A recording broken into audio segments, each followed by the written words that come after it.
have a few promises I want to make to my wife and to my son, who unfortunately was born in the worst of circumstances. Everybody wants to know exactly what happened to Nichole, so I'm going to tell you. Nichole went into the hospital ready to give birth, ready to spend time with me and my son and have him come into the world. It was the greatest thing she wanted. Nikki gave her life for her son, and I can think of no greater thing than a mother can do for a child. She didn't know, even until the end, that she was going to die. And I don't think that even if she knew, that she would have sacrificed our son for her.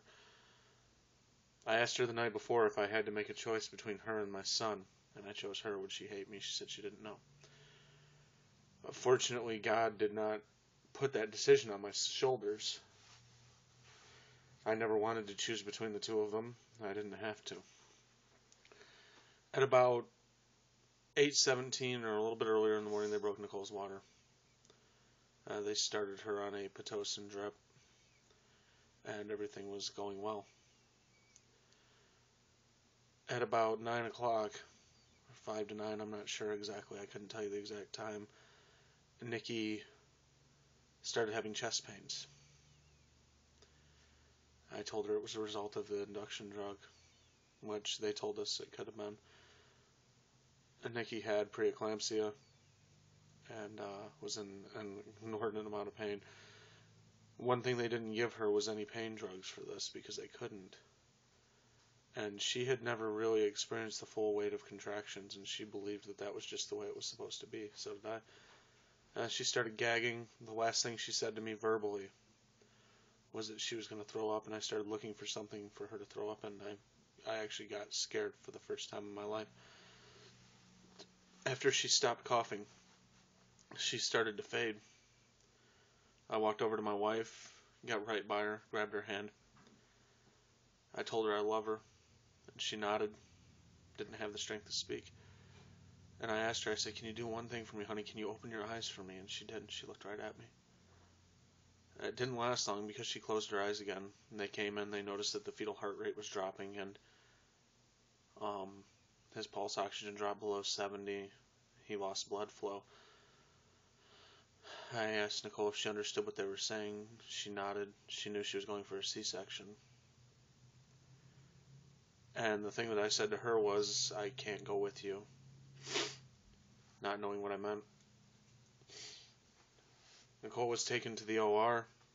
On the way to the OR, her body seized, her heart stopped. I didn't know this at that point. I was unaware of what was going on. I went out because C-sections, I've been through them before. They take a while, about 20-30 minutes. I smoked for a minute, came back in, and heard the thing that no husband wants to hear. And heard that for over what seemed like hours to me, but it was just about an hour. Code blue OR. And I'm thinking to myself, that can't be my wife. That's got to be somebody else's wife. That can't be my Nichole. Nichole is stronger than that. And they had a chaplain come meet with us. I knew the worst at that point. I didn't want to talk to him. He listened. He was a really good man. Then the doctor came in and told me that we need you to make a decision. And it could have been her father or I, and I didn't want to leave him with that choice. I went into the OR, a walk that seemed to took hours, only took about a minute. I looked at my wife. She was gone. I yelled at the men to stop. She had been intubated. Her tongue was hanging out of her mouth a little bit, and her eyes were partially open, and she was going cold. I don't know if I feel like the decision I was made was cold or not, but I don't think so. I don't feel that way. I feel that it was still the logical part of my mind, not knowing what the hell was going on. And in the essence of that, I let my wife go. They had told me through all of this that they had revived Nicholas. Nicholas was sent to DeVos Children's Hospital, and he underwent hypothermia therapy to save his higher brain functions, and it worked. As far as Nicholas, we don't know what tomorrow holds. As far as ourselves, we don't know what tomorrow holds. I miss Nichole every day. I miss the family we had. And I miss her mom, her sister. Her dad's been here. And her dad seems to be like me, a little bit stronger than most, but I know it's tearing him up because it's tearing me up. It was his daughter. She was my wife. And I can only imagine what Jan's going through. Nichole had a hard life with relationships, not with family. Her family took pretty good care of her and made sure she had what she needed, but she always seemed to pick the guy that was going to put his hands on her. I never did.